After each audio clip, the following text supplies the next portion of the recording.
city council meeting. We appreciate you being here. Just a couple minutes late tonight, but we'll go ahead and call this meeting to order, and are grateful for the council for being here with us. We have a full council tonight. We've asked Councilman Goodrich to give us the opening prayer, and then we'll, you know what, Chief, you're already standing. Would you lead us in the pledge? Would love to, sir. Okay. Our Father in heaven, we're grateful unto thee for this day and the many blessings we receive from each day. We're grateful, Father, for this country in which we live and the freedoms that we enjoy. We're grateful for the opportunity we have to serve the citizens of this city, for the community we have here, and the many wonderful people that we serve. We ask thee, Father, to be with us and guide us as we make decisions concerning our community, that we will do what is in their best interest and be able to receive input that would help us make the best choices. We pray for this guidance and do so humbly in the name of our Savior, Jesus Christ. Amen. I pledge allegiance to the flag of the United States of America and to the republic for which it stands, one nation, under God, indivisible, with liberty and justice for all.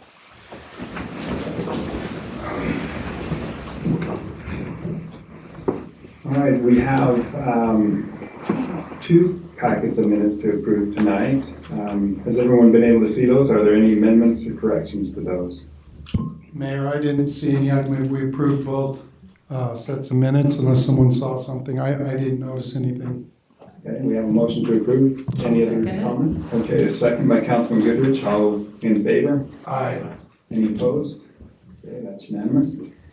We do have our public comment period at this time. Anyone from the public that's here can take up to 3 minutes to address the council if you like. If you do, we ask you to come to the pulpit and speak into the mic. Are there any here tonight that would like to take that opportunity? Tommy? No, I'm just kidding. Seeing none, we'll go ahead and move forward with our meeting. Our first action item tonight is a donation request. Kings Peak Elementary, Neenah High School, Colby Horschauer. Yes, that's me. Yeah. Okay. Go ahead. I come up here. Yes, ma'am. This is sadly the first council meeting I've been to. Tommy was trying to give me some tips. Oh my goodness, and Don't break the I didn't say do that. I know you did not. Okay, so I don't even know, I have 3 minutes, or is this not 3 minutes? Okay, 3 minutes, I better start. Yeah.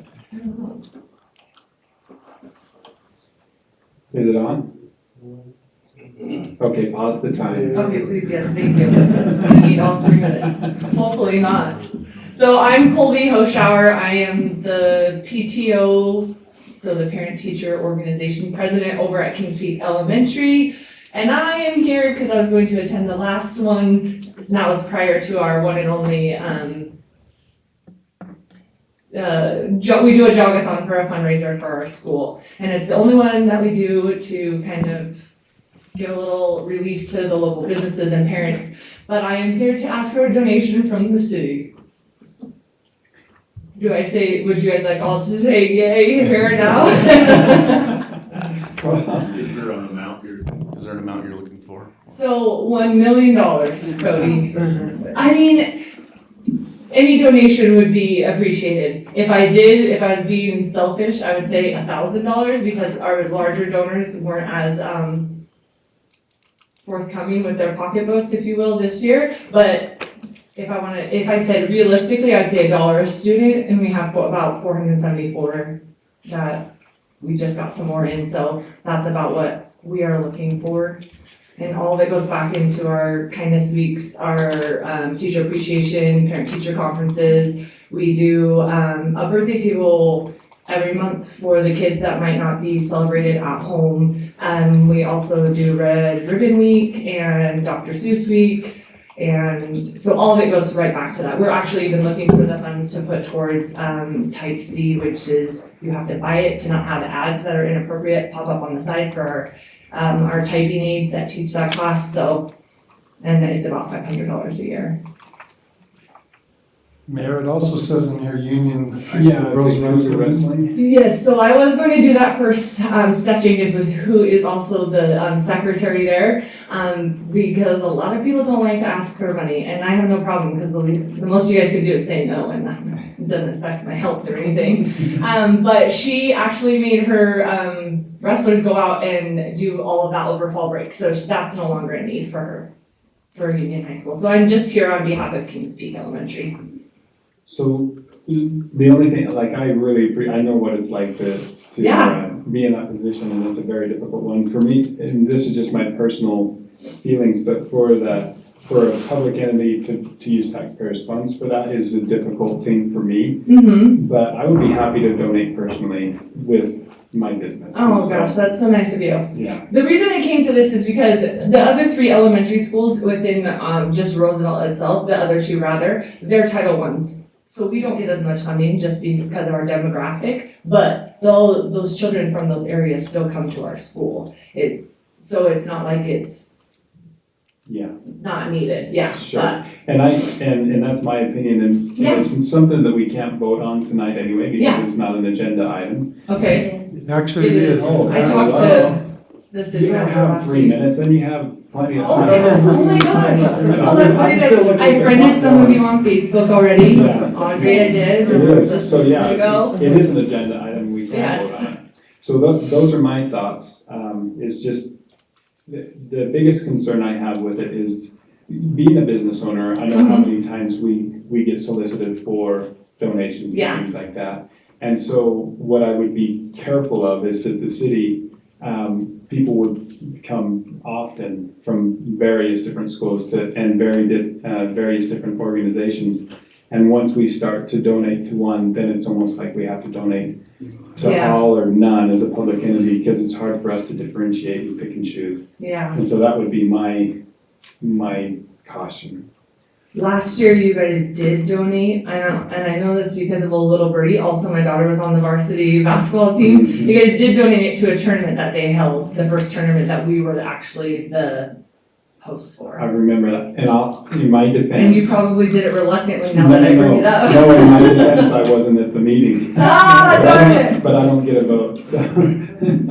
Or I would have made that argument then. Yeah. So, Any other thoughts from the council? And it's still open for discussion. I appreciate that as a fundraiser, like I was at the school and we started that as a fundraiser. So I appreciate that rather than selling things. And so Uh-huh. I personally would be willing to donate out of my husband and I towards that too. okay, wonderful. Love that. How much are you trying to raise? So we don't do, so Do you have so it's actually already passed. We completed the jogathon on the 8th of October. And so our goal is always to raise over $10,000. And we were able to be successful in that.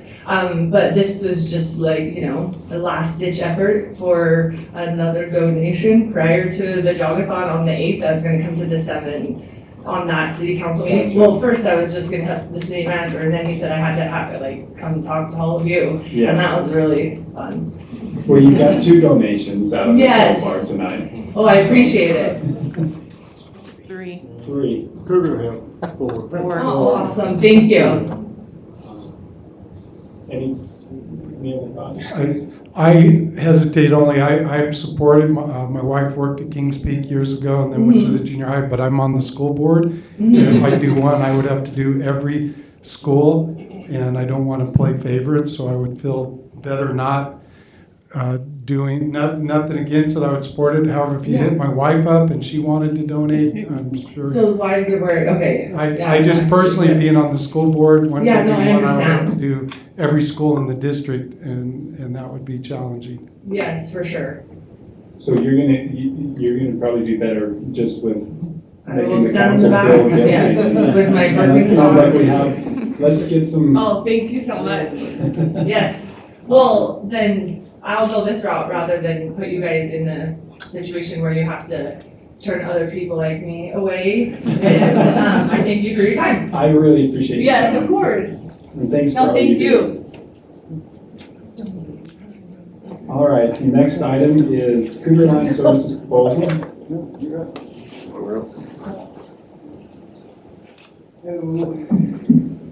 So I'm Roy Sammer. I think I met most of you guys. This is Doug Moore. Doug is a consultant with the project. I'm just kind of an operations manager. And we just come tonight to answer your questions, kind of give you guys a quick update on where we're at on the project. We started our initial surveying now. We did the one call, we're meeting pipeline companies and trying to run down Kirby and some other guys to get information, to begin mapping for our survey. And I think we have 475 permits signed now from citizens. Inside the city. Inside the city. So it's going well, and we have a total of 1,275, is that right? We got a cheat sheet. They have 490 permits inside the city limits signed and 1,275 total in the project area. So we're moving along good. We're starting now, so we just wanted to come to see what we need to do to kind of answer maybe questions and find out, I guess, if legal has had a chance to review the permit and get it to you guys for review and what we need to do next.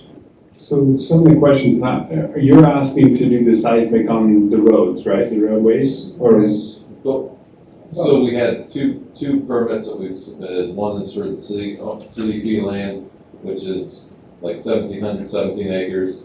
The golf course, the airport, and like I'm gonna say the sewage lagoons. Okay. You've got some other acreage in there. And then also, the more specific permit that I sent to Drew was for roads based off what was done for another sewer. Gotcha. We just want to kind of provide some examples there of the permits that we used. Right, and that was a request from the council at the last meeting that we held, was do a little research, some of the cities that you dealt with and their experience with that, and if there was any negative impacts to the roadways or anything like that. I think that was one of the concerns.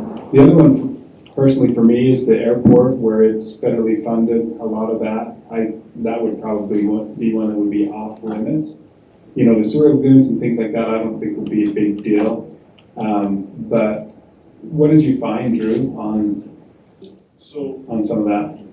Basically going off of their references that they had in the past, they weren't negative on the ones that you had supplied. We did receive the contract. I did forward that to Grant and I think Mayor and Josh for review, but that's as far as we got. We haven't had time really on the permit form. I'm not sure.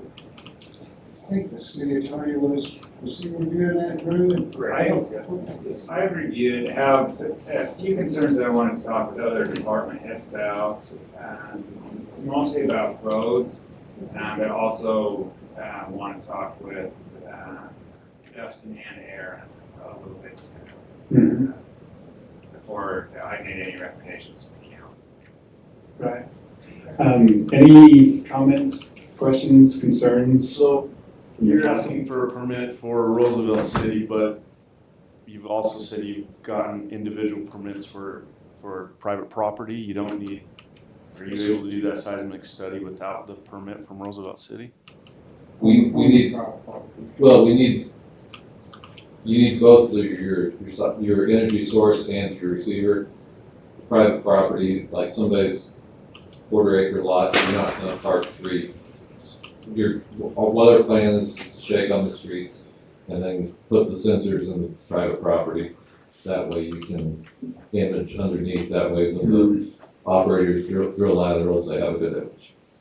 One thought, and Grant and I were talking about this a little bit this afternoon as well, is do we have information on the weight of the vehicles that you're using, the trucks and things like that you can get us so that we can, because what Grant had mentioned is, some of our roads may have 4 or 5 inches of asphalt, some may only have 2.5 or 3, and we want to make sure that, they can handle the weight of the equipment and everything else, so we're not, accidentally damaging certain roads that may not handle that type of equipment. When we provided, specs on the vibes and we even did a demonstration over here, but I don't think you were able to make it. I was out of town, yeah. Yeah, sorry about that. We did a demonstration over here by the fire station and, then we provided a summary, an executive summary of that testing and, then we provided the weight and all kinds of specs for the guys to review. Well, I appreciate you doing that. I Yeah, I understand. didn't see it, and not that I had to, it was just a thought that I had. And we can forward it all again so if you need. My recommendation right now is, if you give me some more time to meet with Kirby, because I don't know, the specs and capabilities of all of the roads. So I talked with him about that, and then I said, wanted to talk with Aaron and Dustin, a lot of the acreage that we'd be looking at would fall into their departments, and just, talk with them about any concerns they might have. Okay, and that's something we can, we can bring back to the agenda, unless the council feels differently, we can just postpone and bring it back on the next agenda item, agenda that we have, council agenda. One thing that we would like to do, if it's possible, if Kirby is available, I know he's really, really busy. We would like to get with Kirby and map some of the transit lines. Yeah. So, there's some roads that we just We won't know be we don't on, wanna be on. that we don't Yeah. want to be on, so if that's okay with the council, and I don't want to get Kirby in a spot here, we can meet with him. I think that would be a good thing if you met together and then you could, Kirby, then you can make a recommendation along with Grant on, certain streets that you might feel comfortable doing and certain streets that you wouldn't feel comfortable doing, like that identified, and then bring that to us at that time. Okay. Give me a call, Kirby. Awesome. Okay, Yeah, well, that's thank all you. I have. Thank you for being here. All right, we have Mike Miles in the back, so quiet. We're gonna unleash the beast. Go ahead, Mike. The audit, this is the fiscal year 2024 audit presentation, so. Mayor, do you want this to, What's that? am I supposed to sign this or is? That should be passed around to everyone, yeah. Not just the people that speak. Thank you. I'll start right there. Thank you, thank you.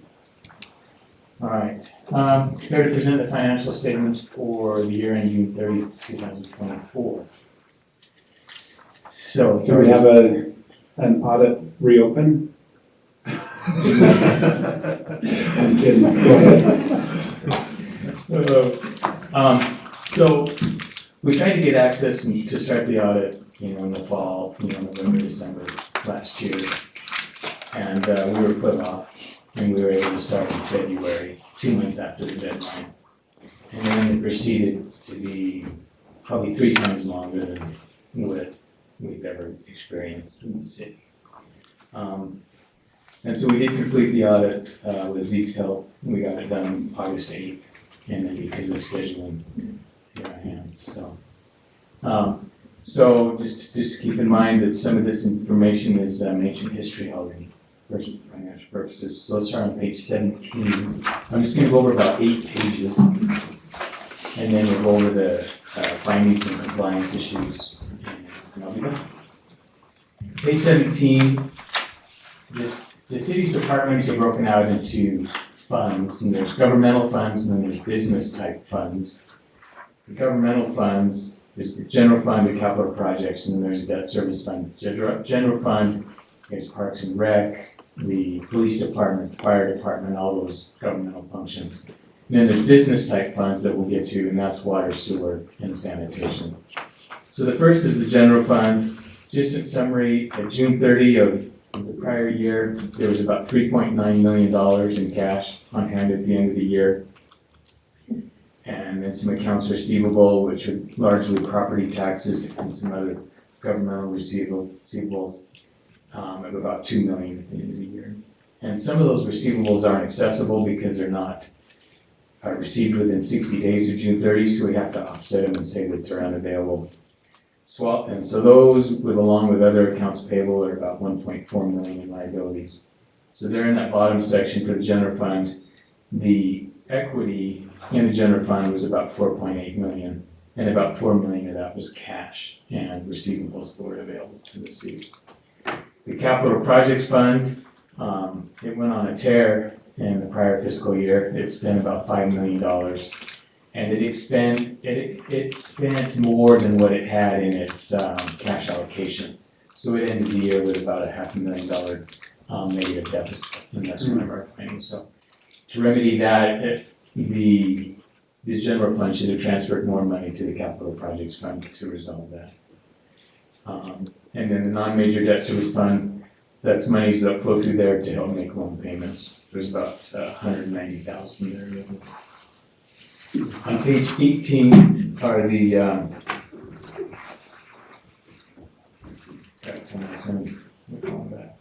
okay.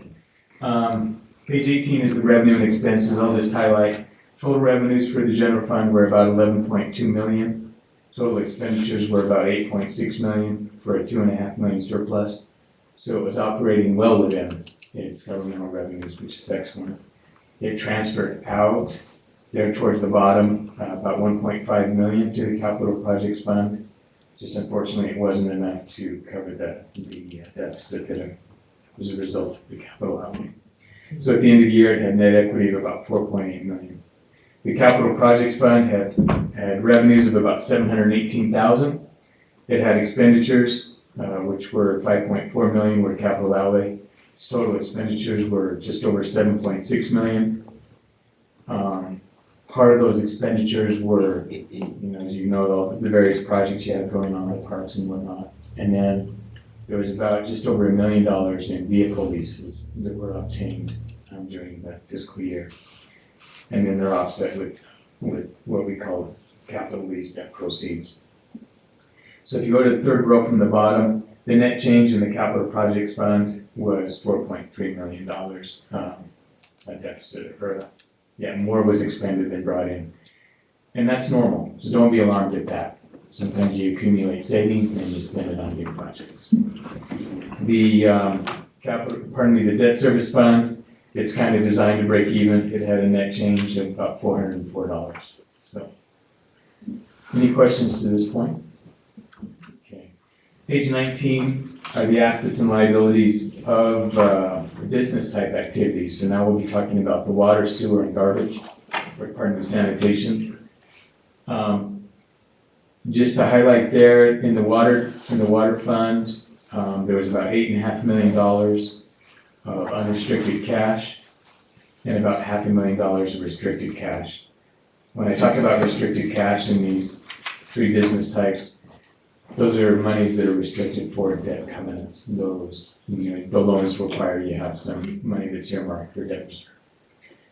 In total, the city had about 16 million, and the water fund had about 8.5 million of it. So sometimes when you look at how much cash you have, you get excited, and then you realize, well, half of it can only be spent on the water department, and then the sewer fund had about almost 2.8 million. So your business type funds, are about 80% of your cash. So that's a pretty good summary there. In the water fund, long-term debt was about 2.5 million. And in the sewer fund, long-term debt was about, also about 2.5 million. So both funds, particularly in the water, its cash balance is about 4 times of what its debt is, so its financial condition is excellent. In the sewer fund, its cash balances still slightly exceed its total debt, but just a little bit better than 1-to-1, so its financial condition is also excellent. And then the sanitation fund is just the garbage collection. I believe it's basically consists of the agreement with K&K to pick up trash. The next page, page 20, are the income statements for these three business type activities. The water fund, it had total revenues of about 3.3 million. It had total expenses of just under 2.7 million. It had some non-operating items of about 156,000. It received a small grant for 28,000. So the third row from the bottom, it had a change in that position, or basically a positive net income of 810,000, which is very good. The sewer fund revenues of 960, expenditures of about 970. It had also some non-operating income, which is impact fees and interest earnings. And so it also had a surplus of 31,000, so it broke even. And then in the sanitation fund, its charges for services were just over $1 million. The cost of collection for contractual services there was just over 1.1 million. So the sanitation collection was about $100,000 more than what was brought in. So you want to make sure that continues to break even. So there might be a rate adjustment there in the future, if not already happened. Yeah, we've had that discussion several times about how to handle that. So. Yeah. Page 21 I like, it's a valuable statement. Because the income statement for the business activities include depreciation expense and do not include debt service principal, it's important to look at a cash flow statement. So on page 21, the cash flow for these three funds are broken out into 4 sections: operations, non-capital financing, capital financing, and activities. It's important that the operating cash flows is enough to provide cash flow for debt service and for capital projects. If they're not, you diminish your savings, or you have to go borrow.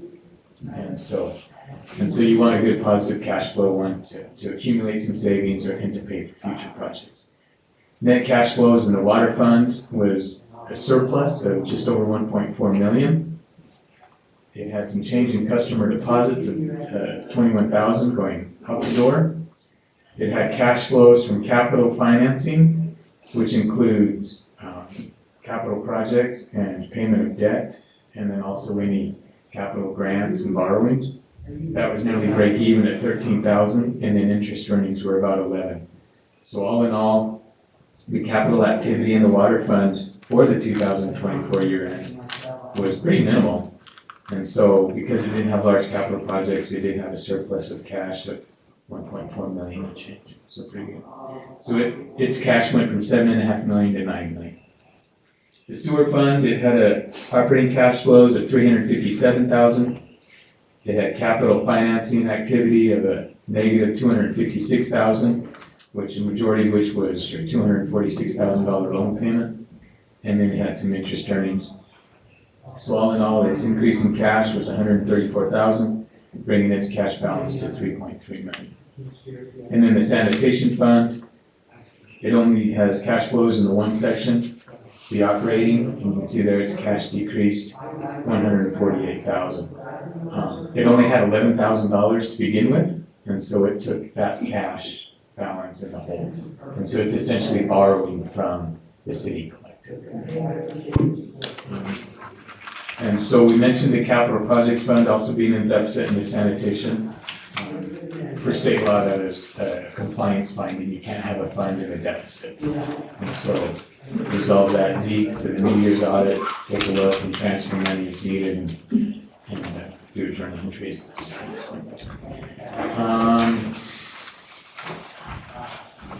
Page 31, I just want to highlight that real quick. 31 is a schedule of your long-term debt. There's 2 pages, but page 31 is long-term debt associated with governmental funds. So Parks and Rec, Sheriff, Water, Roads, or not water, but roads and whatnot. The only debt activity that was an increase in debt was with Financial Pacific Leasing. Almost 1.1 million of vehicles were leased, and then those leases mature in 2028. So be careful on the vehicle leases. We've experienced with other clients, sometimes there's pretty significant imputed interest. And if you don't follow their lease schedule, sometimes the payments are exceptionally small in the first couple of years, and then they bloom and become gigantic in, say, year number 3. And then what happens is if for some reason the market changes, say the period that happened after COVID, sometimes vehicles can go down, the residual values can drop so much that the value of the equipment may be less than what the loan balances are, and so you're flipped. So you do want to be careful on vehicle leases. I'm not saying they're bad, but you just gotta look at And maybe that's something we look into a little bit more, get a little more advice on, whether we purchase or lease, and kind of what the bottom line would be. Yeah, even leases have interest rates, even though they may be hard to find inside the document, but they do. So yeah, we'd be happy to chat. Okay, let's see. There towards the bottom, there's two graphs there towards the bottom of the page on 31. There's the debt service for your loans there towards the middle left. And that debt service for the next 5 years is about $123,000, including interest. And then it's 5-year groupings after that, so it's nice and steady. And then on the right is the debt service for the leases. It's $184,000 of principal and interest for 2025, the year that just terminated. And then for 2026, it's comparable. And then in 2027 and 28, it triples, and the debt service there is $417,000. So a lot of the leases are designed that there's a trade-in period that you can go and trade in the vehicles at an anniversary mark. And so you just look at your leases and see what's best for the city. And then on page 32, long-term liabilities for your business type funds, your water sewer. The only additions there to your debt was $67,000. It looked like there was probably one vehicle that was leased. So it started out the year at $5.5 million in debt, and then there was $412,000 of principal payments, and it ended the year just under $5.2 million in debt. And you can see in that schedule below, the debt service there is in the mid-400s for the next few years. So pretty tolerable. Those business type activity funds appear to be well run and have a good solid cash flow. Questions? Zeke, anything to add? Where did all our money go in the capital projects funds? Just kidding. I'm kidding. We'll talk about that later. I did have one question on that, since Mayor brought up the capital. Do the grants and stuff play into that as revenue, or how does? We talked about that. It's possible that the books were so, it's possible that there were some pretty seriously large reimbursements coming, but they may have not been received until well after June 30. Yeah. Okay. They may have not been picked up as accounts. That's what I'm wondering. And that's what I was wondering too, because the amounts that we were seeing in those capital projects that, accounts that we're making decisions off of don't reflect what I'm seeing here. And so there may be some things, but we can get with Zeke and look at that. Did you look into that? We talked about that one. It is very possible that your finance manager didn't identify those receivables and didn't report them. Let's jump to 55. It's time to be transparent.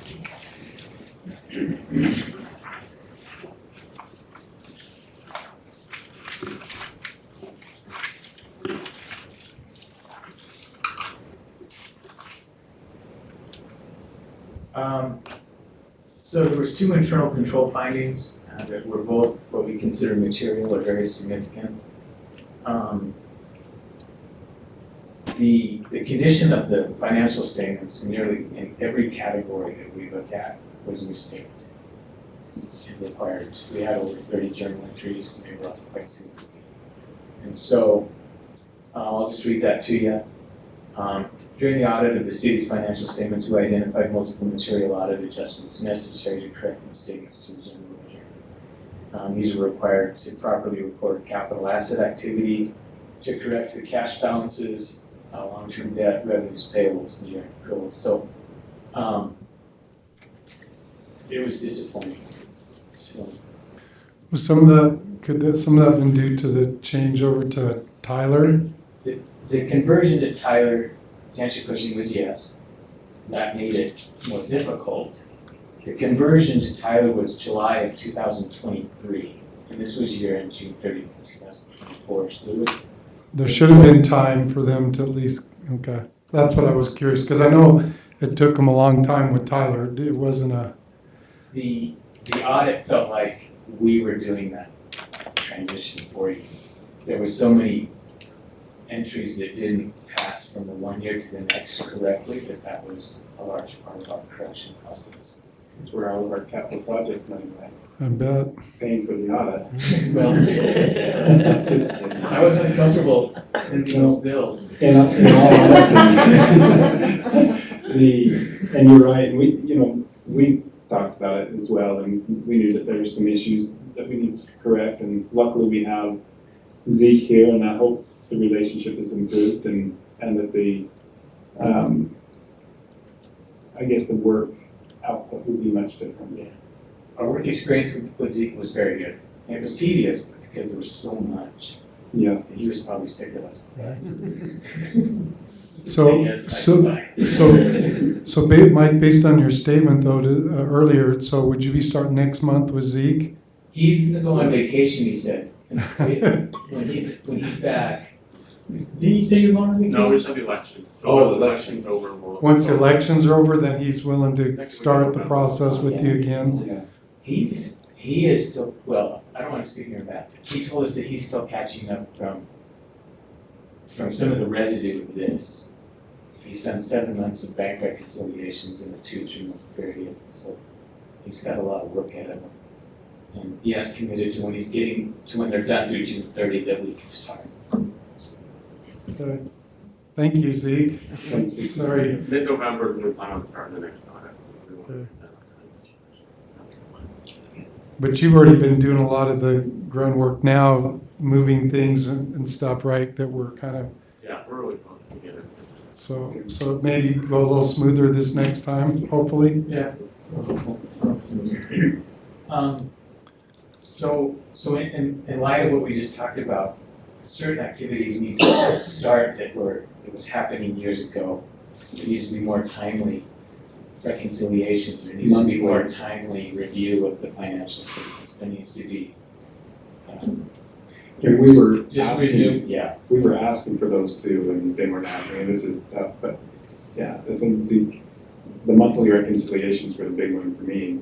yeah, We there's a monthly binder that's prepared, just resume that process, it's a great way to review check registers, bank balances. Yeah. Internal control finding number 2, this is kind of best practices. The chart of accounts that was built on the transition from the previous software to Tyler Tech was honestly a bit of a disaster. It had accounts spread out in places where it just didn't follow those practices. Normally you group assets and property and liabilities and revenue expenses together. They were scattered throughout. Your chart of accounts is probably like 1,000 accounts. And there just didn't seem to be any rhyme or reason. That should have been identified at the transition time, and it just wasn't. So that's finding number 2, is just to go in and clean up that chart of accounts. There's 3 compliance findings. We talked about that one, 2024-1 on page 56. The sanitation and capital projects fund had negative fund balances, and so just look at that and make sure they're in the positive before we start looking at your next audit. 2024-2, the sanitation exceeded its legally adopted budget, so that single fund did exceed its budgeted expenditure. which basically requires a budget reopener. It would have, Yeah. but I don't know how you could have done that. The books were in such condition that you may have not had any idea. Right. The 2024-3, this is state law. The city prepares monthly financial reports for review by the city council. However, the reports consisted of, or I should say past tense, consisted of graphical presentations and do not include detailed financial data, revenue, expenditures, or fund balances. And the reports as presented to the council did not agree to the general ledger and tax activity. So the graphs that were being presented didn't match reality. And so that is state law. It does require that you review financial statements and also your budget actual. You know, for a governmental entity, a budget is an excellent internal control tool. When something flies out of budget, you go, flag. And then you're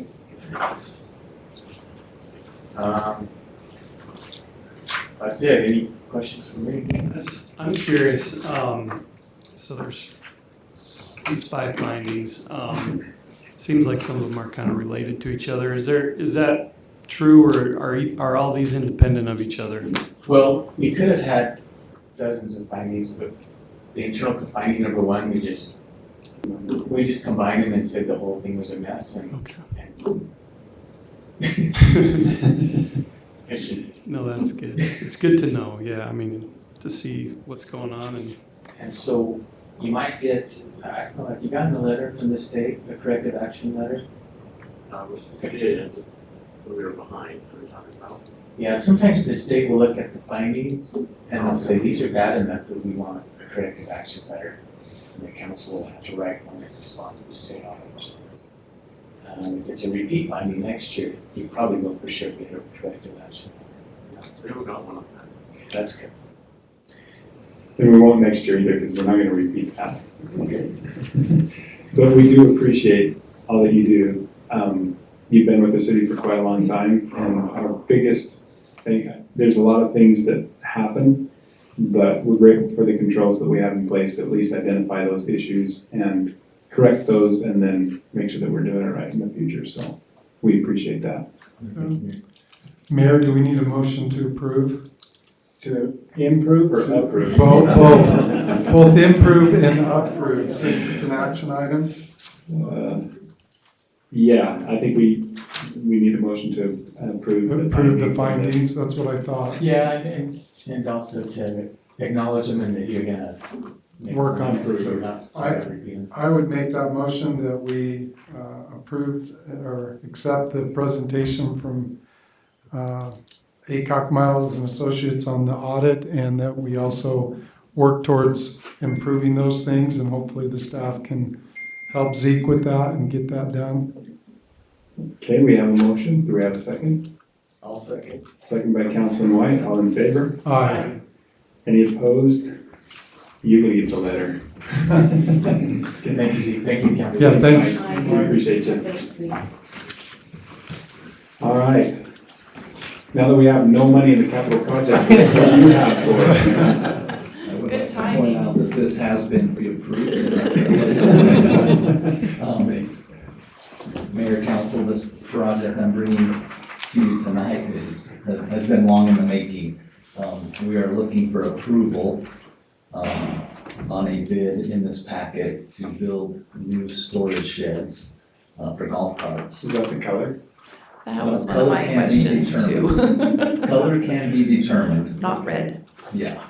So I whatever think the color you color, want, we will. we either have a committee to pick color, which would be our city beautification, or we can bring that back to council, but yeah, I think we at least ought to have a committee decide on. Input, yeah, but not red. Noted. Okay, Blue. Based on Saturday. orange. Go ahead. No comment on color. We'll wait for direction there. So currently there are 42, just to give you some background, there's currently 42 personal cart sheds of the golf course. We have a lot of other people wanting to bring sheds up. And so after speaking with Grant, we've decided that it's probably best in time that we have people remove those sheds and the city invest in some actual sheds to clean things up there and take away some liability that the city's faced with if something was to happen. As also by doing this, we're going to create a lot more parking, which is very much needed. We'll hopefully get some cars off the streets and neighborhoods up there. And a fence along that. 18. Yeah. So we do have some money still in this Just, project that would be looked at for sure. okay. With that being said, we're proposing to build 46 sheds. And how many do we We currently currently have? have 42. Okay. We have had people find out about the possibility of this project and show interest. I'm not sure how many of the current shed owners are going to renew. We may end up having plenty of availability. We may end up needing more availability. The good thing about that is we still can add on to these sheds in the future if we need to. So that's just kind of what we feel is best right now, to start with 46 and try and fill those if we can. will we add more. What's the total? So the total is, $165,129.50. In your packet or in the memo, it shows that that comes out to be $3,589.77 per shed. These will be 8x10 sheds with a roll-up door. So each shed will have its own personal roll-up door. And they're double-sided, right? Like, Yeah, right here on this map, this is where we propose that they go. But there will be double sheds on both sides. And what are we going to charge annually or monthly? So in your packet as well, there's a few proposal ideas that we would love some direction on, as soon as possible, so we can start letting people know. Okay, let's start with the price, because this is something that you brought forward to us, and then we did allocate some funds. So how does it come in with what was budgeted? Yeah, so, in the budget right now, we have $252,000 or $252,203 in the budget. Like I said, this project would be $165,129.50. Okay. With that, while they're pouring concrete, there's a bid in here for material bins that are much needed to kind of clean up that parking lot, and so that bid is included in that 165 as part of that project. Awesome. Which would be really nice to have those. So that is the proposal, and it's proposed that we hire Junk in the Trunk. Sensei CRM is the building company. They've actually done a lot of buildings in town. We can get you references and things like that if you want to see them, but they have built sheds here locally. How many bids did you get for them? 3. Okay. I reached out to 5 different companies, and I had 3 of them come back. Perfect. You can see those in your packet. I can cover those if you'd like. No. So, They were significantly less than the others. They've been on site, they looked at the project, as well as the other companies. I was just curious, are the buildings equivalent in design and nature for the most part? construction. Yeah, Okay. they're all almost identical when they bid them. I noticed there's a few bids from Junk in the Trunk, and then maybe some concrete bids and some like paver, some kind of bid or block bid. Yeah. Are those all the same 165 kind of combined? It is, yeah, so, yeah, on their bid, we'd be doing, You guys are doing a lot of the contracting work but it would be between cement workers and the building contractor would, so it would just, the only thing we would be dealing with is the concrete sub. okay. They'll come in and do the concrete, and then the actual sheds will be from a different company that comes in and installs those, and the 165 is the concrete and the sheds together. and the material bins, yeah. Okay. And those other 2 bids, were those including all those things as well? Yeah, they actually didn't include the material bins, Okay. but they are still higher.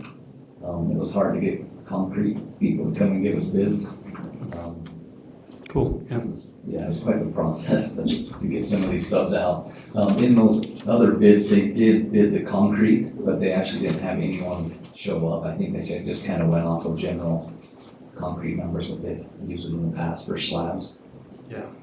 The only other question I have personally is this something you're going to try to start this fall, or are you going to push it to spring? What are your thoughts? Weather permitting, we could get started on 1 row of them, I think. Okay. But we would like to start giving people time to remove their sheds. That was one of my Start in the questions, spring. is timing wise, what are you gonna do to give people time to get their sheds off, and then if they don't move their shed, then what? We talked about jet fuel earlier, but no. Grant did draft a nice letter for us, so we will be, Slower burning than letting Give them people a know. timeline, and if it's left there, then it's city property to auction off or give We'll away have or to figure something. out what we do there. I don't think we quite addressed that, what happens if they leave them. I think my recommendation would be to give them a few months. Right. And maybe start sending a So letter. they would be treated as a band. if they were Yeah. here.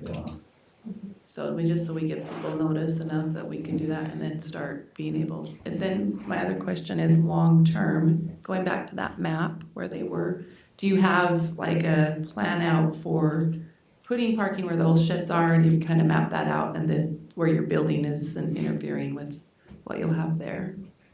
Yeah, so we haven't actually mapped out those parking spots. We wanted to kind of remove the sheds that are right there in the middle on the asphalt before we kind of line that out. We'll be working with Kirby. He said he'd be willing to kind of help us out and figure out the best And then parking. south of the sheds where that green space is, that's kind of been abandoned by sprinklers and such, do you know what I mean? Are we parking there too? Are we gonna turn that into The plan is to parking? make that into parking. Yeah, we've discussed that in the department head meetings, and we'd like to make that into parking and use some of this excess budget, not excess, but some of the remaining budget, the Right, get 87,000 to Yeah, really kind of spruce up that parking lot and just get make some the extra adjustment to the places for people to park along there, would be spot, great, yeah. Yeah. I don't know if it's possible, but just because it's kind of a rise there where that grass area, it's not really grass anymore, but I don't know if it's possible to keep the trees or if you would have to lose them along there, but it'd be nice if we could replace those trees if we have to take them out. Do you know where I'm talking? So Along the the, fence. yeah, along the, Those are, yeah, I looked at them. they're old pine trees, They're not but, very healthy. but I hate to lose any of the greenery around there. If we could replace them, maybe that'd be nice. Yeah, we And can that- definitely look at and the that. edge of the That's parking. another idea we had, is to plant some more trees along the fence that you can see right there on the golf course to kind of keep golf balls from hitting vehicles. We Yeah. don't go in that direction, but trees is a great option there as well.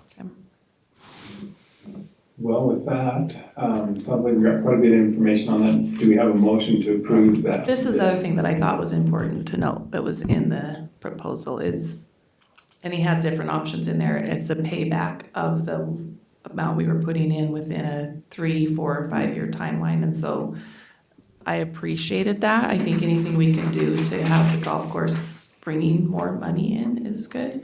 So I don't know if we wanna Should we look at that and then remember kind of that incorporate? today, so you know what kind of we're leaning towards to tell people. That would be very helpful, so they kind of know. I did appreciate that forward thinking of getting that money paid back towards the expenses there and making it a profitable thing to have there, so. And that's part of the fees that we're gonna charge, right? So should we look at that? That is, Really yes. quickly? I had a question on that, just because I don't like the kind of weird numbers. I understand what you're doing, but after 5 years, the shed's paid, but people think then that they've paid for the shed, it's theirs, and they don't have to pay that fee. So that's council information, that's city Yeah. information, they won't. we're Those not sheds going are to- ours, Well, and but they're if just, they they're just, watch Yeah. Council meeting or something, they could So- find out. The question I'd have with the fees is, have you looked at other, and I'm sure you have, but what other golf courses have you looked at to derive those fees from? We have not found other golf courses that. I haven't called golf Oh, really? courses, but I looked up just a storage shed, cause I could just go over there if you know what I mean, to Yeah. rent that space. Right, It's a good $70 to $100 a month to rent a space like that in town. Gotcha. yeah. So if you're needing a spot for your cart in town, it's gonna cost you that, and to have that close to the course is, I think, makes it more valuable in that regard for that purpose, but. We could look at those storage rental fees, but kind of decided to send you these numbers just Right. based on what So we do. if we rented $60 a month, let's say, and that'd give us $720, that would be a 5-year payout. And, I mean, we can always raise the rates. Yeah, we did, but I drafted and sent Aaron a lease agreement too, and I think we just left it blank, didn't we, Aaron, for both term and compensation? Yep. Yeah, but so we would just be setting the length of the lease agreements that, I don't think I put in an escalation clause. We could if you would like.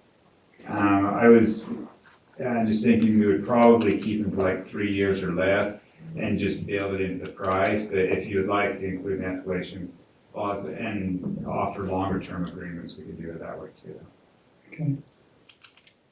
I'm obviously looking out for the city, making sure we get these paid off, but also feel like I'm representing the golfers a little bit as well. Right. They are spending right now $206, which is extremely inexpensive. Yeah. A year, and they do bring their own shed in. So I did like in there too how you put, just to have the golf golf cart pass included, I think that's smart. And then you're not trying to collect something from them twice. So if they're having their cart on the course, then they need to just pay that that's my opinion. Yeah. So, We need to be, I'm guessing that the contract that they sign when they lease this will state that it's not to be junk storage. Will we? Yeah, I'd make sure that they can't use it cart only, For car, like golf, Christmas decorations, golf. it's close to me. It says right now that it is only for storage of golf carts. Okay. And as I've thought about it since then, I was actually thinking we might have expanded a little bit because we don't even have provisions in there where they can leave their clubs or something. I don't know if they do, but right now it's strictly the cart is all that's allowed. I wouldn't have a problem with the clubs if they wanted. I mean, that would make sense, but I don't know that they need long. One thing that I'm thinking of too, and it's something that we deal with at the airport, is like fuel. If we have 5-gallon gas cans in each one of those and we have the fire, something like that. I don't know, it's probably something we ought to think about. Yeah, there will be gas in there, so I would say they need to we do. maybe bring gas when I don't know about storing the gas. It's just something that we, Yeah. but we also have liability insurance that we have to pay for as well, and I don't think we get to that degree. I'm just wondering, as we're thinking about what can be allowed and not allowed, just some of those things that would bring higher liability to the city and to other patrons in that area. Yeah. What, do you know if they're storing gas in the sheds right now? Yeah, I'm sure some of them are. Just a thought. And I guess that's something we can still discuss and determine before we start signing lease agreements, but. I think it might be good too if there's somewhere along there we could put a security camera too that kind of has eyes on people coming and going and what's coming and going and. So Grant, you don't recommend going, because the proposal is up to 5 years on this, and I know you just put numbers down, but you recommend 3 years and I then don't- renew? Yeah, I was just throwing that out there. Okay, I didn't, Yeah, we left it blank in the agreement, and you guys can set it however you want to do it. My thought is, if we start out less, we can always increase if we feel like we're, less than what we should be. You start out high, I don't know, but we can discuss that. That's something we can discuss at another time when we get the contracts too, but. Yeah, we can, if you want to make it part of the fee schedule or something too, we can just refer back to the fee schedule in the contract, and then we would want to have an exit provision in there for them, so if the fee schedule increased and it was more than they were willing to pay, that they could give notice and get out. That makes it so that you're not addressing it on a contract by contract basis. It's just across the board, it would affect them all. I think that would probably be the best. that's what I was thinking. So, well, good discussion. So the question then is, are we pulling the trigger on it? So do we have a motion in regards to awarding the contract for the golf sheds? Given that Aaron has the budget for it, I would move we go forward with his recommendation of junk in the trunk to start the process of the sheds. I think we need more discussion on the fee that we'll charge and kind of that part. But I think weather permitting, you probably, like you said, get started sooner than later. So, and you have budget for it. So I would move we go forward that far. I'll second. Okay, we have a motion and a second. Any further discussion? Seeing none, all in favor? Aye. Are there any opposed? Okay, motion is unanimous. Zeke? Right? I didn't miss anything, did I? No. The bid award for our police vehicle lease. Council, so we have 8 police vehicles right now that leases are expiring in January. And we are adding 1 officer, so we put out for bid to do 9 Dodge Durangos. We received bids from Bancorp, Enterprise, and Unified. The bids, to get them apples to apples, we had a committee of three look at them and evaluate them. Bancorp, we ended up just going with the lowest price based on the specs that we need on the vehicles. So Bancorp was the cheapest of the three. Our recommendation is to go with Bancorp on a 48-month lease on 2026 Dodge Durangos, and that will include the upfits. So on the 48-month lease, and they have different packages. So we have three different packages here. Obviously, the K9 package is going to be a little bit more expensive because there's more upfit that go into them, and then the different Texas ones are less. So with an upfit cost of $15,000 on a 48-month lease, it's $13,274.58 of an annual payment. On the $25,000 upfit, a 48-month lease, it's $16,042.07 annual payment. And then the $20,000 upfit on a 48-month basis, $14,658.32 annual. And so that was the recommendation of the committee that reviewed them, is to go with Bancorp. Zeke, on the packet, all we got was the one page. I didn't see any of the numbers or anything. So it would be helpful if we had the numbers. Like I said, that's all I got. Yeah, it should have been up there. I'm not, it must not be here. Do you have it here that we can display for the council? I don't think so. Yeah, on there. Another question I have is, so did you say 178,000? 170. So, no, so the numbers were per vehicle based on the upfit. Okay. So on a $20,000 upfit at 48 months, it was $14,658.32 annually. But what's the total liability for the lease? Have to add those up. And the only reason I ask, I'm wondering, so we're doing 9.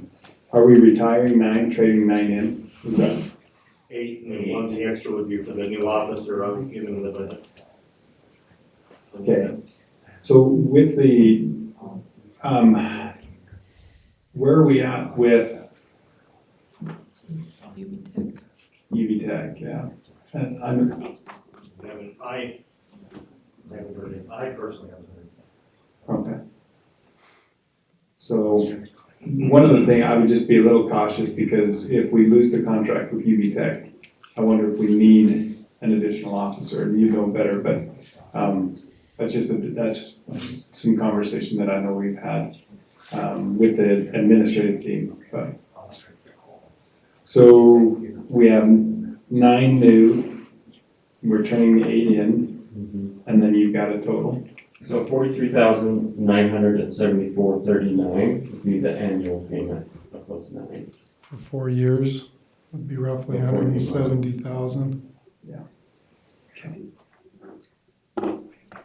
Any other questions? Per year, or per 4 years, and then times the 9 vehicles?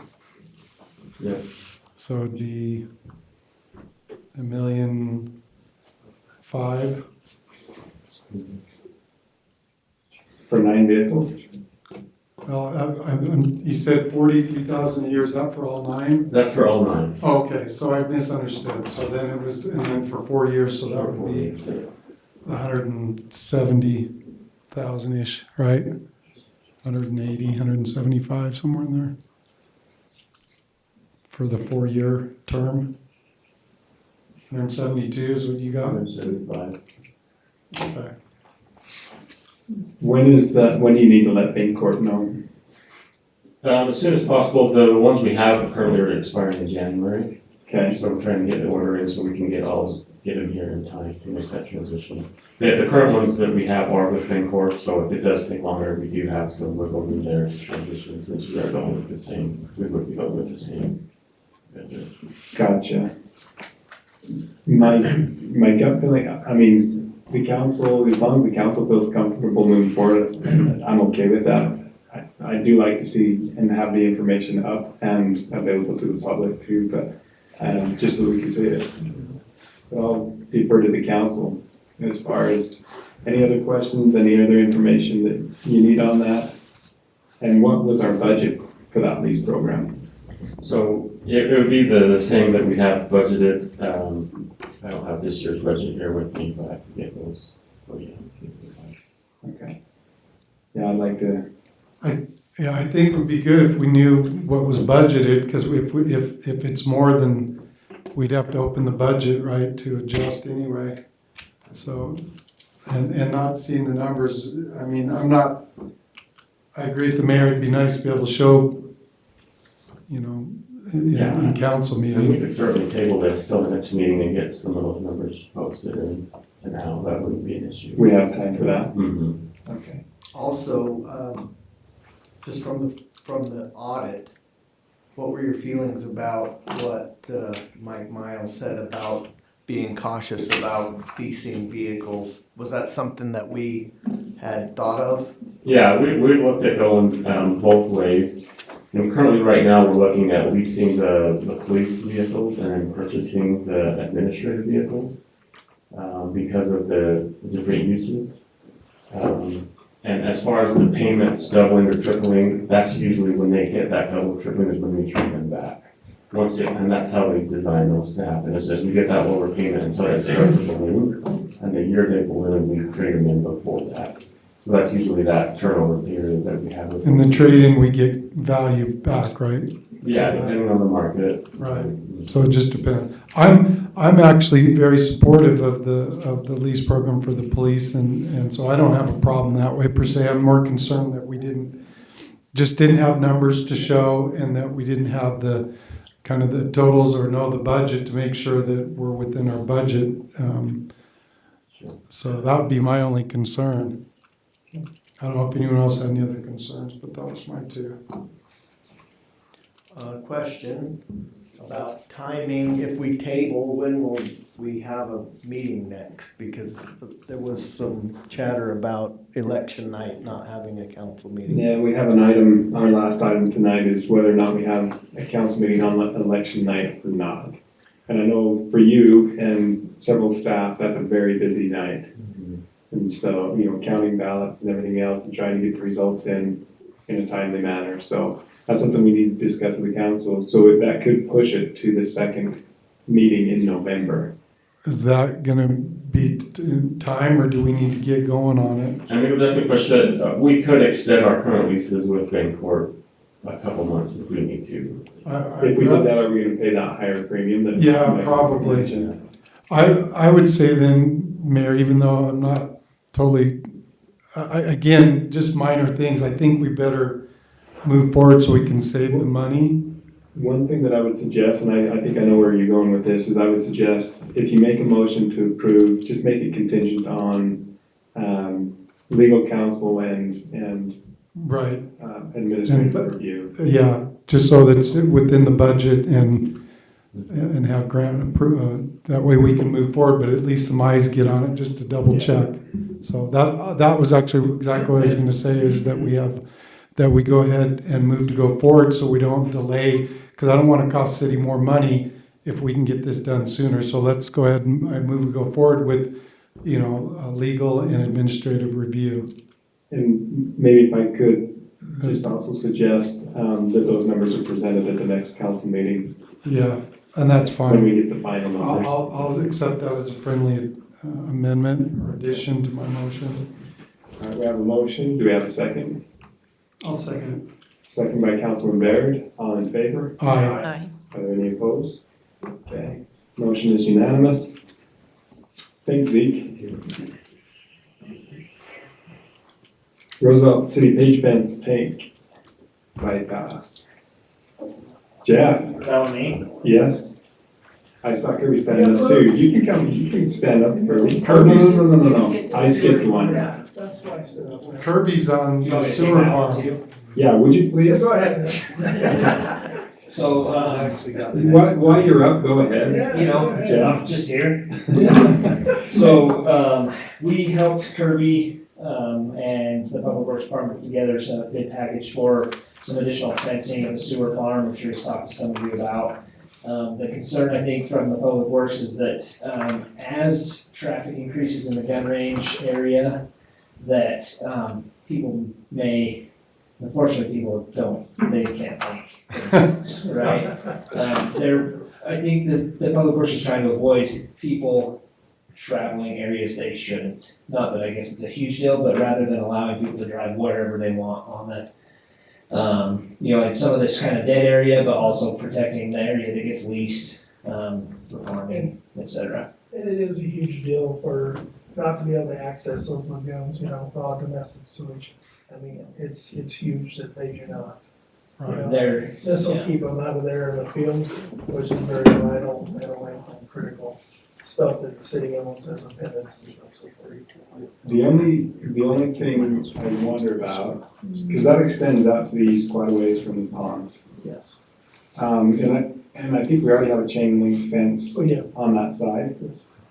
The only thing I would, just with the archery range, I know it's kind of isolated to a certain area right now, but if we were to expand that to like a 3D range or something like that, it may incorporate some of that land that would be fenced in. Not a lot of it. Right. But I don't see any major problems otherwise, but that one area, I think. And I think that adjustment can be made, Mayor. It's really just T-post fencing and barbed wire. It's not, chain link or anything that can't be adjusted in the future. Great. Any questions from the council on that? Budget-wise, it's in the budget, right? I remember you telling me that. Did we get bids? Yeah. Yep, so it was advertised on the state's purchasing website, and we had quite a few plan holders, we had 2 bids turned in. One was for aero striping, we just had this bid opening this morning at 10 a.m., this one was advertised to be.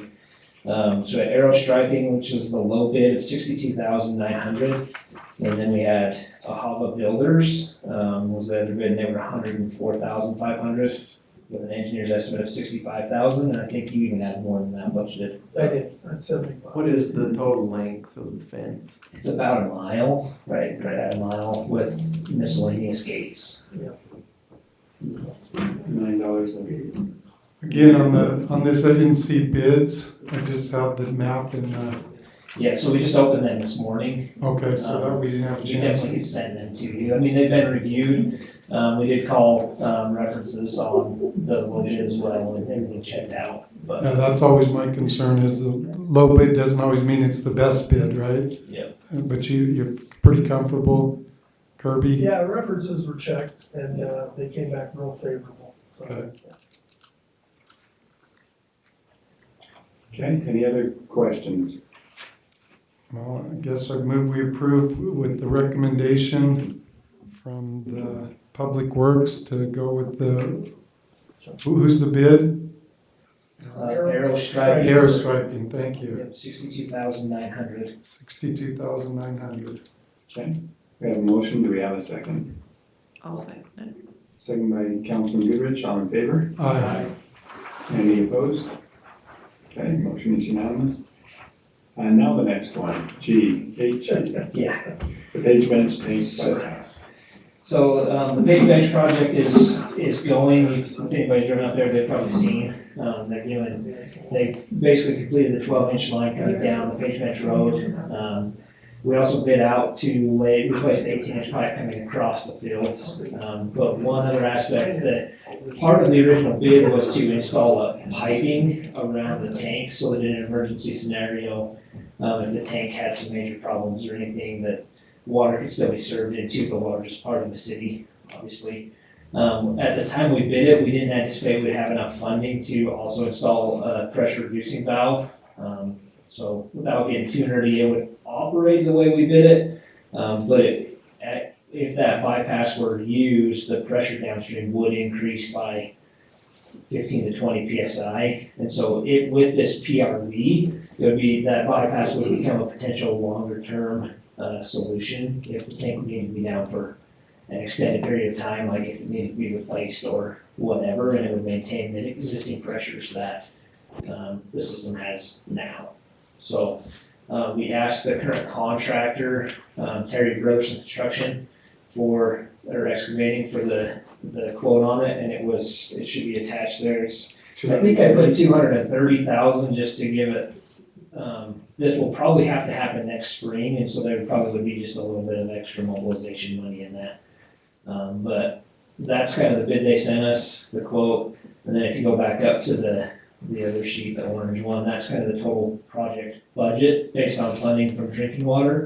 So even if the council approves this change order, there would still be about $150,000 left in contingency in the funding, which is all grant. And my question is going to be, do we still have the million for the purchase of that line? And we do, so. Yeah, unless you keep holding off and then Kirby and I can spend it. Ready to spend it. We're gonna get it done, Kirby, don't you worry. We know how to spend money too, so. Ask Mike. There's no concerns, right? This is something that's actually a bonus that we didn't know we'd get, I was right? only there for 2 months, so. Who cares? That's right. Definitely a bonus. Definitely a bonus, definitely in budget, so I would, based on recommendation, I would move we approve this one as well. Okay, we have a motion to approve the change order. The change order, yes. Second by Councilman Allen, all in favor? Aye. Any opposed? Okay, motion's unanimous. No, I really do care. I'm just kidding. I think we've done an excellent job, and I do care. I just appreciate that we've been able to squeeze as much out of these grants and things to do the projects that we're doing. The citizens of Roosevelt have stepped up and helped with a lot of the projects too, and donating work and different things. So it's great that we have such a great community. Agreed. That's been good. Ryan, with the Rough Rider shooting complex. Jeff, you could have stayed up there. I almost offered. Yeah, Jeff. You tied here to me. No, I go too fast. Where's Eric? How long's it been since you saw Eric? It's been a while. Yeah, what's going on with Eric? He's probably hunting something. We'll get him busy here in a minute, sorry. I'll recall. Perfect timing. So the gun range, we're ready to, I don't know if I dare say this, spend money after that. With the disclaimer that it's a federal grant. So we've been having discussions with Jones and Mill. Jeff and Eric have worked with us quite a bit, and we're in a unique situation here. We have an awesome project, we have the funding, and now we have a lot of volunteer work that wants to get involved, donations. And so we're thinking, how can we make this work and still be in good standing with the federal grant that we just received? So that being said, we decided to kind of treat it like the nature park. This is our proposal, so obviously it's up to you guys, but so to bid off the earthwork first, which is the big chunk, really, as far as the dozer work, and that would include the long range, the archery range, and the police range. I did not put in the cowboy chute because it was kind of a unique beast. If you've been out there, there's big boulders, it's gotta be moved, it's just hard to bid on. So I took Danny out there and he said, no problem, we can knock it out in-house.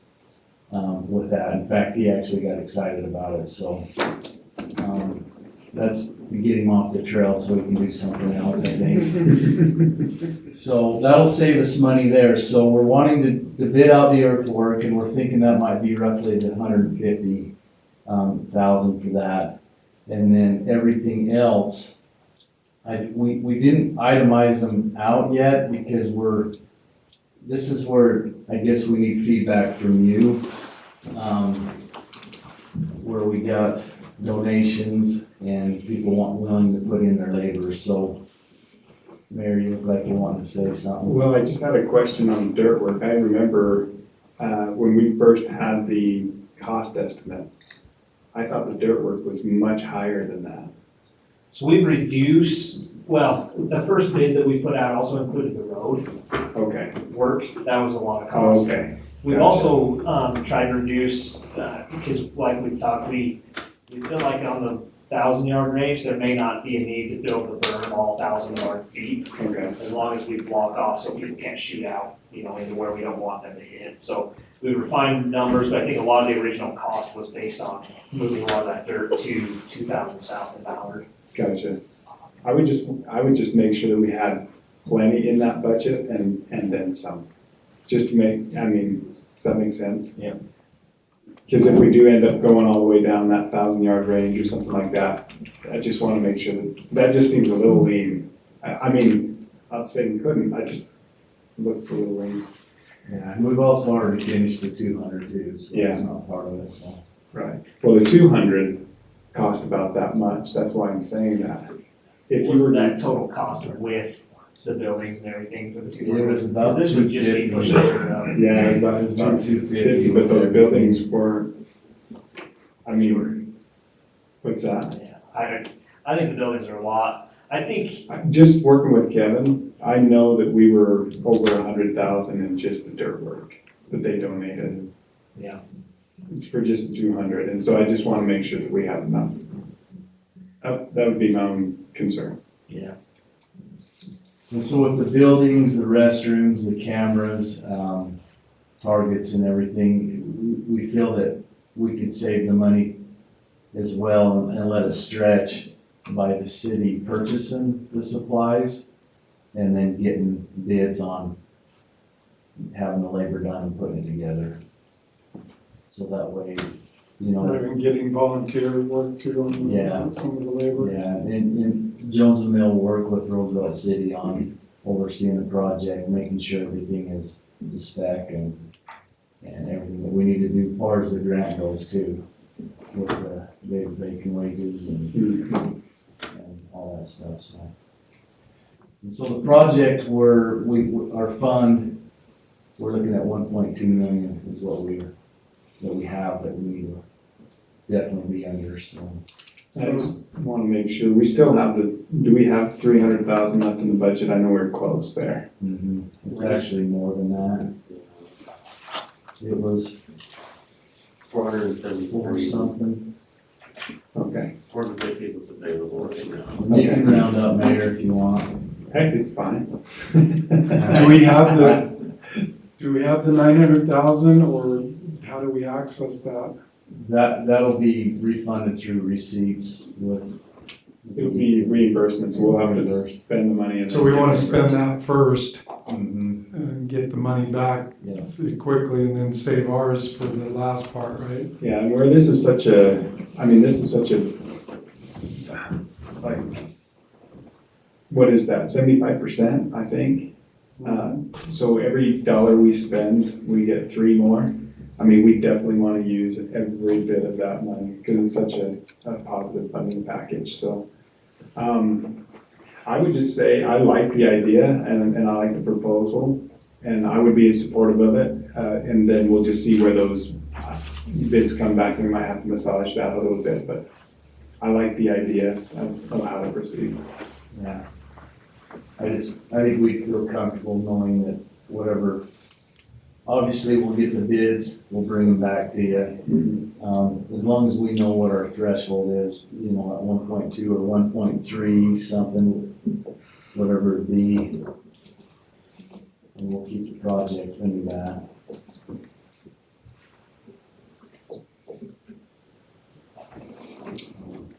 Any other questions? I talked to you earlier today, but I just want to make sure Jones and the Mill be involved, so we'll make sure things are to the correct specifications to make sure things are safe and that we want to protect the city. I don't mind if we have volunteers that are willing, WCF, others that want to come in and help with the project if we buy materials, as long as we're just under some guidelines so they know we have to do this. I know we went to the 200 yard, I just mentioned, because we're getting a federal grant, we better make sure it's ADA compliant, and they did that, it was done probably the next day, or within a couple of days, and I think that helps, with that, and so we just want to make sure that, things are safe. I like the idea of procuring the materials, and then if, we can get some donated labor as well as,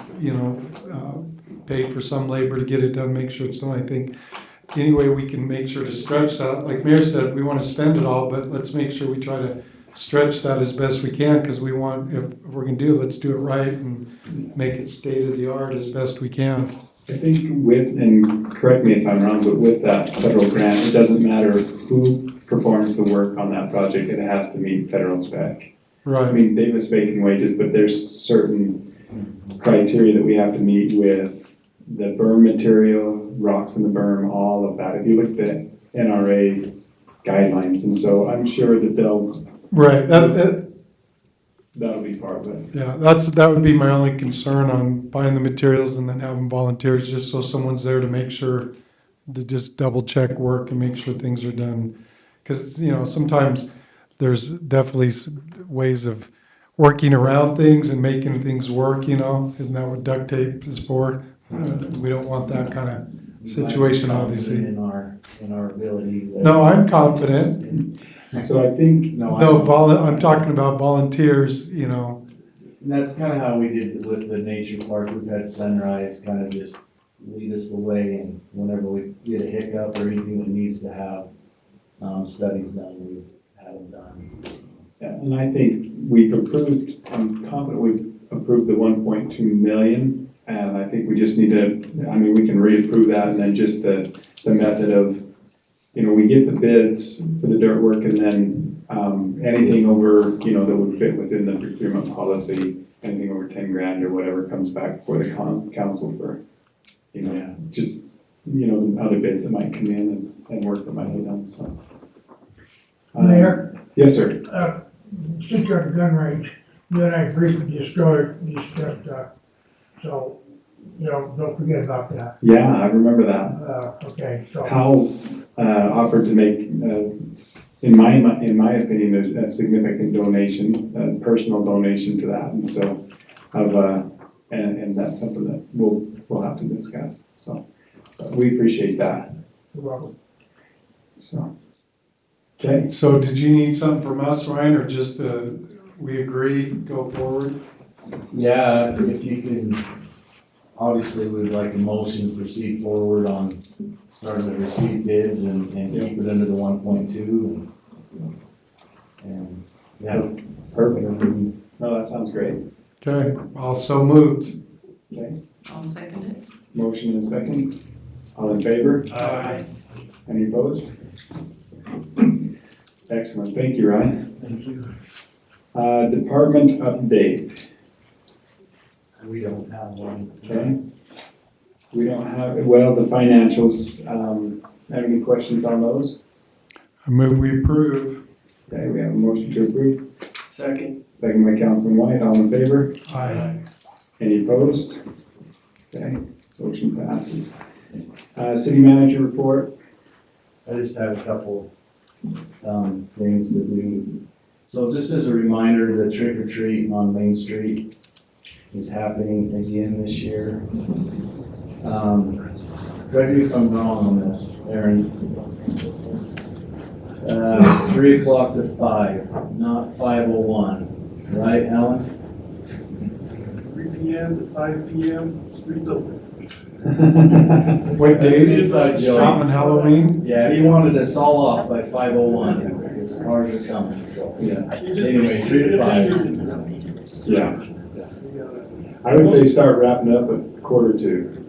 And if they could just get off the street onto the sidewalk, most of them won't stop at 5 anyway. Yeah. And there'll be booths in the street too. I think we've got like 15-ish vendors. Yeah, probably more. Or more, so it will be a little bit more crowded this year as well, so. Second thing, I know Zeke's mentioned election day and everything. I was just gonna throw this out. The early vote was 28th to the 31st, correct? Here in the city building. 8 to noon. Yeah. And then on election day, you go until 8 p.m., correct? And it's important this year that ballots are in the office by 8. We used to be able to accept postmarked envelopes or ballots, but we can't this year. So if they're not in our possession by 8 p.m., we can't count on it. Really? So even postmarked, you can't? Yeah, that's weird this year. Interesting, probably because of what happened down south. With that, since we're on that topic, let's go ahead and talk about item 13, just to knock it out. And the question is, do we want to hold a council meeting that night because of election night, or do we want to forego and just hold the council meeting the second and just have one council meeting in November? Historically, we've not held it that night, so I would vote not to personally. I think, especially with staff having to count ballots and take care of that, I think would be better to not. That's my opinion. Okay, so let's take a vote. Who would like to have council meeting that night? Who Gotta have would one. like to forego the council meeting that night? I think- Okay, so there you have your answer. Awesome. Anything else, Ryan? I just wanted to say, every time I get up here, I just want to thank some of the staff, or all the staff actually, but this time Zeke with the audit, he was a rock star. Kirby, I know we've given you a lot of heck for making a mess of the streets all summer, but the streets look good, and I think the citizens are happy with the completeness. So him and his crew, they did awesome, and then I want to do a shout out to Danny on getting the trail system. He got it paved and looking good, so. Did you If see you haven't been the- on it yet, go. Did you see the response on the Facebook page and from the public and everything? I mean, that's, everybody's super excited about that. It's very positive. Every time I've been on it, there's a lot of people on it, so it's Yeah. getting used and. Hopefully, I was hoping to get all those lines painted and everything down, but We've had some hiccups. I The know. whole state street. So we'll take it. It's awesome. Yeah. So anyway, shout out to the staff. They're awesome, and can't do it without them, so appreciate it. Thank you. Great, thank you. Community reports, anything? Not a committee report, but I came to the safety meeting and thank the staff, and I just want to publicly in council thank the staff for the efforts in the STEAM Expo. We had 1,300 students from the Uinta Basin attend the USU campus. We had the Roosevelt Police, which is a very popular one with their vehicles and the dog especially. We had Roosevelt Fire brought the truck twice down, and kids were able to go in the truck. We had Roosevelt Public Works, the water, Sawyer and Brady came, and I love their Lego model for the water. That was actually pretty cool. Cross connection demonstration. Yeah, I thought that was cool. And then we just have great businesses, organizations, the hospital, Strata, Moon Lake, Marty was doing frying fruit and had the big old long electrical arcs. Herrera, thank you, Marty Herrera. So we had a lot of great support. Kids got to learn about chemistry and drones and robotics. Tanya from DW or DNR, DWR, whatever, her and Anthony, who helped with the grant, were there with the animal pelts and stuff. Kids got to put out fires with fire extinguishers, learn CPR. So there was just a lot there. But I organized this, but I can't do it without all the groups. And there's just so many great organizations in the city, Tri-County, Northeastern Counseling. I can name a bunch, but the kids had a great time. We do 5th through 8th grade, and I know Kings Peak came, as well as almost all the Duchesne County School District except for Tabiona, and then quite a few from Uinta and charter schools and homeschoolers. So anyway, Jeff was there from Jones and the Mill. I don't want to forget Jones and the Mill. Jeff was there. They do a water engineering of the water and the damming or something. I can't. River diversion. River diversion, yeah. So anyway, I just, this is a great place to live. I love Roosevelt, and I appreciate that we have such great people willing to help and give back to kids. So I just want to announce that in council. We haven't had council since we had the STEAM Expo, so this was our first chance. But I did thank the employees at the safety meeting. Awesome. Thanks, Don. Councilman White? Nothing to report. Councilman Barrett? Just one thing, really, I don't know if it's my place now, because Audrey's now on the board of Utah League of Cities and Towns. She was confirmed at our last convention, so Congrats to her. Yeah, congrats, thanks. And I don't have anything to report. Mine's not a committee report either, but I just wanted to say thanks to Ryan, Josh, Kirby, Jeff, and whoever else met with us over the Bonnie Drive issue. And there were probably others that helped resolve that concern there. Just wanted to make sure you appreciated you guys meeting, helping out with that. So. Great, thank you. Really quickly, I just want to say, so our city manager, Josh, he's in the hospital right now. Has some kidney issues and potential kidney failure, it sounds like. He texted, and Ryan texted me, but just if you can keep him in your prayers as he's going through that. And then Aaron, are you still planning what you were planning? Yes. No, so I got a phone call from Aaron, about a week ago, and let me know that he loves Roosevelt City and he's committed to stay here for the next 10 or 15 years. So I just really appreciate that, you know. No, he said he had a job offer in St. George, and are you still committed to take that job offer? Reluctantly, yes. Gosh, darn it. Okay. Anyway, I just want to let you know, Aaron, how much we appreciate everything that you've done at the golf course. Thank you. And it's been amazing having you there. We wish you would stay, but I think it's fair to announce that tonight, and just know that we appreciate everything you've done. And you know, you presented just like I kept hearing you saying, we're going to do this and we're going to do that, and I thought maybe he's changed his mind. I could be back. So. Okay. Well, if it doesn't work out like you thought, just let us know before December 31st.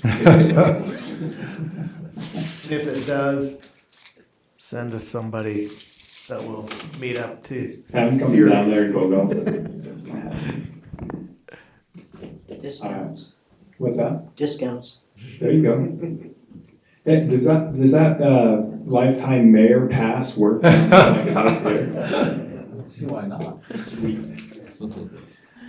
We do have a reason for a closed session, property acquisition.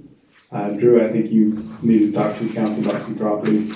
And then, so we need to go into closed session for Do that. we need to meet after closed session? There's nothing after We that. don't have to so- talk about the property, anything after? do you need a decision? If we did, we'd have to have it actually on the agenda, so we can't put a motion on it anyway. I would move we go to closed session to talk about purpose in Utah Code 52-4-205, property acquisition, I guess, but. Okay, do we have a second? Oh, and to close, and be closed after, coming out of, to adjourn after closed session, thank you. Do I have a second? Councilman White, roll call vote, Councilman Busenbarger. Aye. Councilman White. Aye. Councilman Baird. Aye. Councilman Goodrich. Aye. Councilman Allen. Aye. Okay. I will just